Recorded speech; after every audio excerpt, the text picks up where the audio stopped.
محمد وآل محمد۔ میں نے اپنی پچھلی مجالس میں دین سمجھنے اور آپ تک پہنچانے کی کوشش کی کہ ہم دین اسلام اس کو سمجھنے کی کوشش کریں۔ ہم نے اس میں چونکہ اللہ نے قرآن میں فرمایا ان الدین عند اللہ الاسلام، کہ اللہ کا پسندیدہ ترین دین یقیناً اسلام ہے۔ پھر ہم نے اللہ کے بھیجے ہوئے انبیاء کو پڑھا سنا، پھر حزب الشیطان اور حزب الرحمان اس کا تذکرہ ہوا، انبیاء کی ذمہ داریوں کی بات ہوئی، یتلو علیہم آیاتہ ویزکیہم ویعلمہم الکتاب والحکمہ، یہ ہیں جو انبیاء بھیجے ان کی ذمہ داری۔ اب اس میں دو گروہ، ایک اللہ کا گروہ اور دوسرا شیطان کا گروہ، اسی میں حابیل اور قابیل بھی تھے۔ حابیل اللہ کے گروہ میں سے تھا، قابیل شیطان کے گروہ میں، اور یہ سلسلہ تھما نہیں، یہ چلتا رہا۔ اسی میں ہی فرعون، شداد، نمرود، یہ سب لوگ، اور دوسری طرف انبیاء کی لمبی۔ اللہ نے 1,24,000 انبیاء بھیجے۔ اب ان کا کام میں نے عرض کر دیا کہ یتلو علیہم آیاتہ، آیات کی تلاوت کرنا، تزکیہ نفس کرنا، اور کتاب و حکمت کی تعلیم دینا۔ حکمت کل میں نے عرض کر دی۔ اب میں نے قرآن پاک کے سورہ بنی اسرائیل سے آگے چلنا ہے، تو میں نے پڑھا کہ اللہ نے فرمایا اپنے محبوب سے کہ یہ مشکل ترین وقت ہے، تو تم کہو اے میرے محبوب، قل رب ادخلنی، اے محبوب تم کہو کہ اللہ مجھے سچائی کے ساتھ داخل فرما اور سچائی کے ساتھ نکال، اور مجھے ایک ایسا مددگار عطا فرما جو مددگاروں کا سلطان، کیونکہ مجھے جیسا میں محمد ہوں کہ میرا کوئی ثانی نہیں، بے شک بے شک، مجھے ویسا ہی مددگار چاہیے، اور مددگار وہ ہو جسے میں فخر سے بیان کر سکوں کہ یہ میرا مددگار ہے۔ یہ میں بات اس وقت کی کر رہا ہوں جب اللہ نے ہجرت کا حکم دیا۔ کیا بات کیا بات، ہجرت کا حکم دیا تو آپ نے علی علیہ السلام کو طلب کیا، علی میرے بستر پر سو جاؤ۔ سبحان اللہ سبحان اللہ۔ ایک بات جو ہمیشہ سے تھی، ہمیشہ رہی، کہ علی نے کبھی نہیں پوچھا کیوں، کیسے، کیا بات جی، بہت خوب۔ یہ سوال علی کی ڈکشنری میں نہیں، ماشاءاللہ کبھی نہیں انہوں نے پوچھا۔ کیا بات ہے۔ آج کیا ہوا کہ علی پوچھ رہے ہیں کہ سرکار میں سو جاتا ہوں، حکم کیا ہے؟ کیا بات کیا بات ہے۔ آپ نے فرمایا حکم یہ ہے کہ تم میرے بستر پر سو جاؤ تو میں ہجرت کر دوں۔ ہاں کیا بات ہے۔ اب علی علیہ السلام کیا کہہ رہے ہیں، کیا میں سو جاؤں تو آپ بچ جائیں گے؟ میں سو جاتا ہوں آپ بچ جائیں گے۔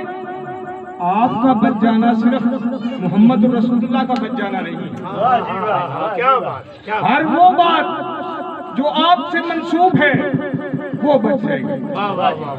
بہت۔ تو اتنی بڑی ذمہ داری جو محمد ایک رات کے لیے کسی کو نہیں دے سکتے علی کے سوا، کیا بات ہے۔ اور آنے والی دنیا قیامت تک کا نظام جیسے کسی اور کے ہاتھ میں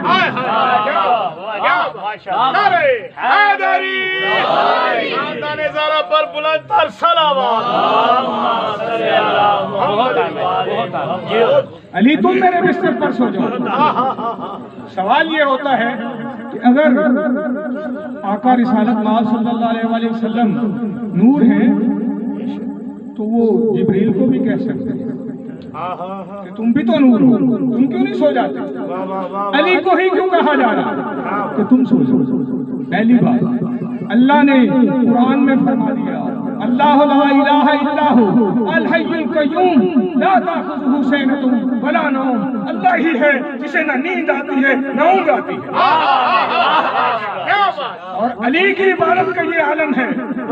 آپ فرماتے ہیں اے سورج تو نے کبھی علی کو سویا دیکھا ہے؟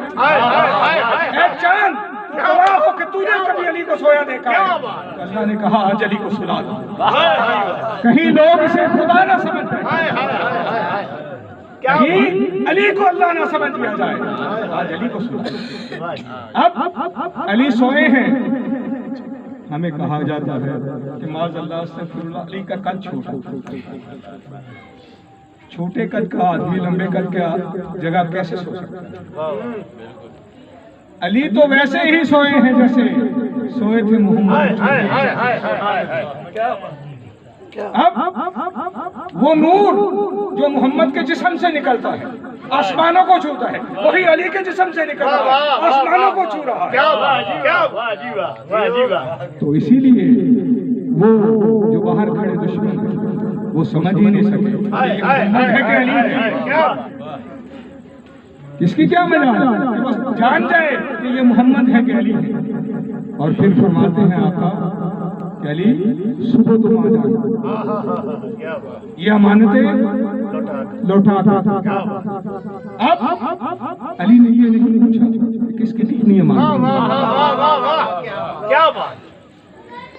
آپ نے صرف کہا جی جو ہو. اب باہر نکلے ہیں, لوگوں کو آواز دے رہے ہیں کہ اپنے اپنے امانتیں لے لیں, یہ تمہاری امانت ہے, یہ تمہاری امانت ہے. کیا بات. سب حیران ہیں کہ یہ تو علی ہے. فرمایا میں جتنا رسول کو جانتا ہوں جتنا اللہ کو جانتا ہوں, کیا تم نے نہیں سنا کہ رسول نے کیا کہا کہ علی میرے اور اللہ کے سوا تجھے کوئی نہیں جانتا, تجھے تیرے اور میرے سوا اللہ کو کوئی نہیں جانتا, اور اللہ اور تیرے سوا مجھے کوئی نہیں جانتا. اب علی وہ مددگار ہے جو بدر ہو, حنین ہو, احد ہو, خندق ہو, کوئی غزوہ ایسا ہے جو ان کی بغیر مکمل ہوا ہو.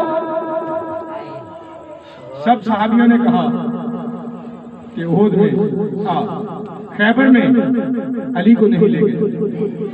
آپ ہر جگہ علی کو بڑھا دیتے ہیں, علی کو اپنا مسیح کہتے ہیں, علی کو اپنا نصیر کہتے ہیں, علی کو اپنا مددگار کہتے ہیں. اب خیبر میں ہم جائیں, 39 دن خیبر پر چڑھائی کر کی بیٹھے ہوئے ہیں, کھا پی رہے ہیں. اب جب دیکھتے ہیں سامنے یہ تو اکیلا ہی 100,000 بندے کو کھا جائے, اور اندر اس کا بھائی ہے وہ اس سے بھی زبردست ہے, تو کس کی ہمت ہے اس کا مقابلہ. چلے آپ اپنی بیان نہیں کر سکتے بہادری, تو اگلے کی تو بہادری بیان نہ کریں. خود بھی ڈر رہے ہیں اور دوسروں کو بھی ڈرا رہے ہیں کہ کوئی نہ جائے مقابلے میں. اب چلے شکر ہے کہیں تو سچ بولا. یہ مورخین کو بھی چاہیے نا, ایک تو راویوں کی سمجھ نہیں آتی, یہ راوی بھی عجیب ہے, کبھی تو پورے لاہور کو ڈبو دیتا ہے اور کبھی بالکل خشک ہو جاتا ہے کہ لوگ پانی کو ترس جاتے ہیں. ایسے ہی راوی اس وقت تھے. میں نے کل بتایا تھا کہ 3 چیزیں جو ایمان کی ضد ہیں ان میں ملوکیت ملوکیت، ان میں جہالت، اور ان میں کٹر ملائیت۔ اب ملوکیت کو آپ سب جانتے ہیں کہ جو سقیفہ والے تھے انہوں نے وہاں بیٹھ کر فیصلے کر دیے کہ پہلے میں پھر تم پھر تم، اور جو غدیر والے تھے انہوں نے سب نے تہیہ کر لیا کہ آقا کے بعد صرف ہے۔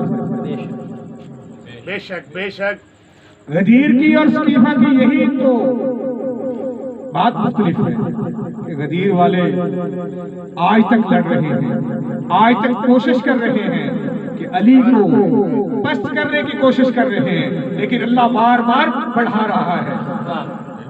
ایک یہودی علی علیہ السلام کی خدمت میں حاضر ہوا، کہا علی آپ روز ممبر کوفہ پہ، مسجد کوفہ کی ممبر پر بیٹھ کر اعلان کرتے ہو سلونی سلونی۔ فرمایا بالکل۔ کہا میں بہت بڑا عالم ہوں، انشاءاللہ عالم کی تفصیل کبھی پھر کریں گے۔ اس نے کہا میں بڑا عالم ہوں، آپ پوچھو جو مجھ سے پوچھو۔ آپ نے اس کی طرف دیکھا، ایسے ہاتھ کیا اور پوچھا میری مٹھی میں کیا ہے؟ کیا بات کیا بات۔ اس نے ادھر دیکھا ادھر دیکھا، پیچھے آگے دیکھ کے اس نے کہا ایک فاتحہ نے انڈے دیے تھے 2، آپ نے اس میں سے ایک اٹھا لیا۔ آپ ممبر سے اٹھے اور اس کے سینے پہ ہاتھ رکھا، فرمایا میں نے یہ جہاں سے اٹھایا ہے اسے وہاں رکھا۔ کیا بات۔ اگر تم خود کو عالم کہتے ہو تو میں نے جہاں سے اٹھایا ہے اسے وہاں رکھ دو۔ وہ ہاتھ باندھ کے کہتا ہے یہ تو خالق کا کام ہے، میں تو عالم ہوں، یہ تو خالق کا کام ہے، میں تو عالم ہوں۔ تو آپ نے فرمایا تم نے اچھا اس کا مطلب تو نے مجھے مان لیا۔ علی نے علی کو تو منوا لیا لیکن منوانا تو خدا کو تھا۔ بے شک بے شک۔ علی نے تو جو کام کیا ہے وہ اللہ کی رضا کے لیے کیا ہے۔ اب وہ چلا ہے واپس، مان گیا آپ ہی وسیع رسول ہو، آپ ہی حیدر کرار۔ جب دروازے تک پہنچا تو آپ نے آواز دی کہ واپس آ۔ وہ واپس آیا، آپ نے کہا، آپ نے فرمایا تو نے یہ علم کیسے حاصل کیا؟ اس نے ہاتھ باندھ کے کہا کہ میں نے اپنی نفس کی ہمیشہ نفس کا الٹ کیا، میں نے کبھی نفس امارہ کی بات نہیں کی، کبھی نہیں مانی اپنی نفس کی بات، اس لیے اللہ نے مجھے اس علم سے مجھے یہ علم ملا۔ وہ اللہ کو تو شاید مانتے ہی ہوں، یہودی ہیں مانتے ہی ہوں، اب اللہ کو جو علی نے منوانا ہے وہ اس طریقے سے نہیں مانتے۔ اب علی کہتے ہیں سینے پہ ہاتھ رکھتے کہ مسلمان ہو۔ واہ واہ کیا بات۔ وہ کہنے لگا جی میں کیوں مسلمان ہو جاؤں جب میرے پاس سب کچھ ہے؟ کہا پھر تو آج اپنے نفس کی بات مان رہا ہے۔ کیا بات کیا بات۔ تیرا نفس اس وقت کیا کہہ رہا ہے؟ کہنے لگا وہ یہی کہہ رہا ہے کہ علی کی بات نہ مان۔ تو آپ نے فرمایا تو نے جب نفس کی ہمیشہ نفی کی ہے تو پھر آج کیوں نہیں کرتا؟ فوراً پاؤں پہ گرا اور کلمہ پڑھ لیا، لا الہ الا اللہ محمد رسول اللہ۔ یہ ہیں علی جنہوں نے ہر جگہ اللہ کو منوایا، جگہ جگہ کبھی اپنے آپ کو زمین پہ بٹھا کے، کبھی خشک ٹکڑے کھا کے، کبھی وہ ٹکڑے کھائے جو ہاتھ سے ٹوٹ بھی نہیں رہے کہ لوگ یہ سمجھیں کہ خیبر کا در اکھاڑنا ان کے لیے آسان ہے، شاید یہ اللہ کا روپ ہے۔ اللہ علی کہتے ہیں اللہ میں نے اپنے آپ کو جگہ جگہ گھٹا کے تجھے پڑھایا، جگہ جگہ تیری تبلیغ کی ہے۔ اب موسیٰ علیہ السلام کا ذکر قرآن میں بہت ہے، سب سے زیادہ اگر کسی نبی کا ذکر قرآن میں ہے تو وہ موسیٰ۔ انہوں نے کہا اللہ مجھے کوئی اپنا ولی دکھا، مجھے اس سے ملا۔ میں ذرا ولایت کی تھوڑی سی بات کر لوں، پھر انشاءاللہ اگلی نشست میں دیکھے جائے گا۔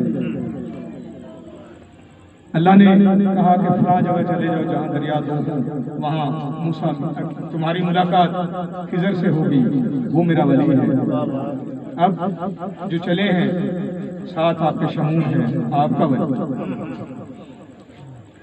ایک بات شمون کی کو اللہ نے اس اعزاز سے نوازا ہے کہ موسیٰ علیہ السلام کی بیوی شمون کے خلاف بہت آرا ہوئی، تو آقا علیہ السلام نے فرمایا ہے کہ قیامت کے دن صرف ایک بندہ ایسا ہوگا، سارے رشتے ختم ہو جائیں گے، صرف ایک بندہ ایسا ہوگا، ایک نبی ایسا ہوگا جسے اس کی بیوی دیکھے گی تو وہ منہ دوسری طرف کر دے۔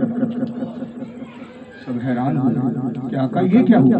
کہا کہ اس بیوی نے اپنے خاوند نبی موسیٰ کے مسیح کے ساتھ جنگ کی۔ اب کوئی بھی علی حق ہے اس کے خلاف آئے گا تو وہ خسارے میں ہے، یہ باقی آپ پہ چھوڑتا ہوں کیا کریں۔ اب موسیٰ علم حاصل کرنے خضر علیہ السلام کے پاس جاتے ہیں، اور ایک وقت آیا کہ انہوں نے خضر علیہ السلام نے کہا کہ میں وہ واقعہ طویل ہے اس لیے میں وہ پھر کسی وقت، لیکن ایک بات میں کرتا چلوں کہ خضر علیہ السلام نے فرمایا کہ میں تجھے اپنی شاگردی میں نہیں لے سکتا۔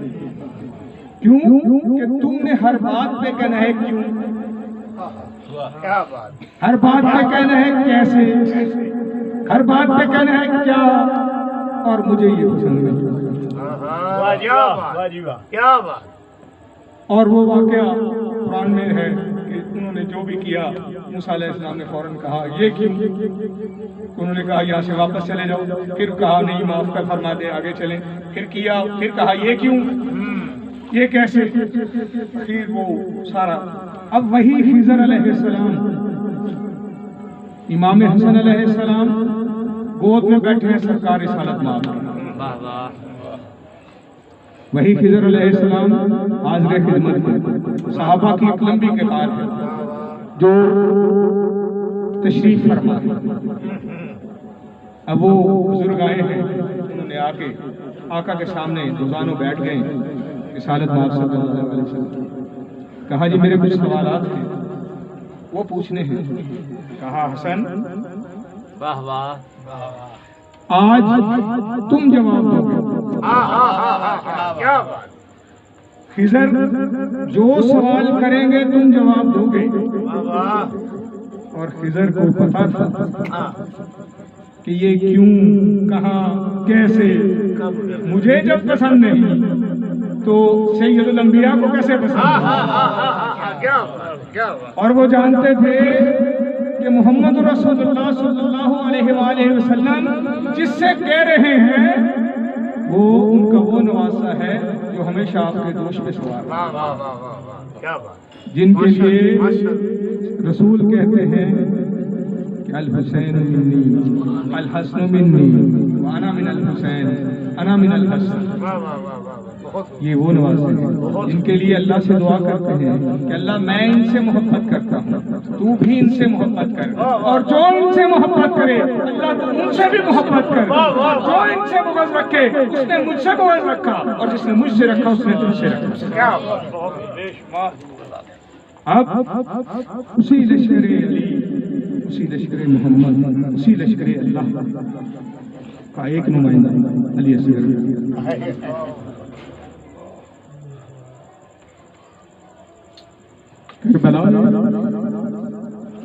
ہر بندے نے اپنی اپنی ذمہ داری آسان طریقے سے نبھائی ہے کہ پڑھنا، سننا، بیان کرنا سب بہت جگہ کا کام ہے، تو وہ صبر کی انتہا ہیں جن کے سامنے یہ سب اب سب شہید ہو چکے،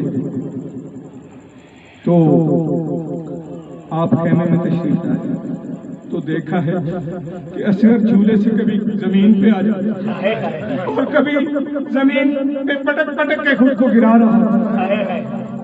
بی بی رباب عرض کرتی ہیں آقا جب سے آپ نے استغاثہ بلند کیا ہے کوئی حسین کی مدد کرنے والا، ہے کوئی حسین کی مدد کرنے والا؟ تو اصغر نے جھولے سے خود کو گرا دیا ہے، وہ جھولے میں نہیں ٹک رہا۔ آپ نے کہا رباب لاؤ اسے مجھے دو، اس کا جو اس کی ذمہ داری ہے اس کو وقت آ گیا۔ رباب کہتے ہیں آقا میری قربانی تو بڑی مختصر سی ہے، 6 سال کا معصوم، 6 ماہ کا معصوم بچہ کیسے جنگ کرے گا؟ تو حسین کہتے ہیں کہ تم نے سب کی جنگ دیکھی، لیکن جو اصغر جنگ کرے گا وہ تاریخ رقم کر جائے گا۔ اور پھر جو امام اصغر کو ہاتھوں میں اٹھا کے لا رہے ہیں تو اشقیہ کہتے ہیں کہ حسین قرآن اٹھا کے لا رہے ہیں، یہ نہیں پتا کہ یہ وہ قرآن ہے جو بولے تو ناطق قرآن ہے۔ اب حرملا کو حسین نے فرمایا کہ میں اس کو قربانی کے لیے لایا ہوں جس کی قربانی سب سے مختلف ہوگی۔ اب امام نے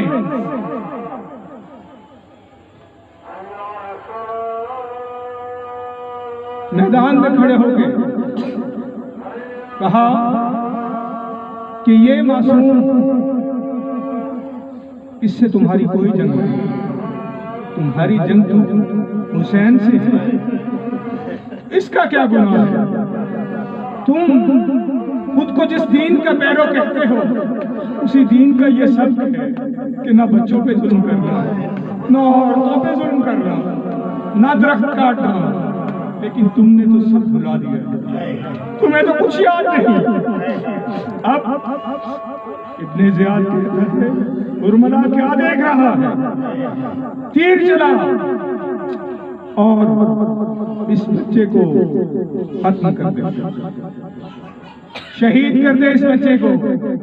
حرملا نے کمان میں تیر رکھا، نہیں چلا سکتا۔ حرملا تو تو میرے شہ سوار ہے، تو تو بہت بڑا تیر انداز ہے، تجھ سے تیر نہیں چل رہا۔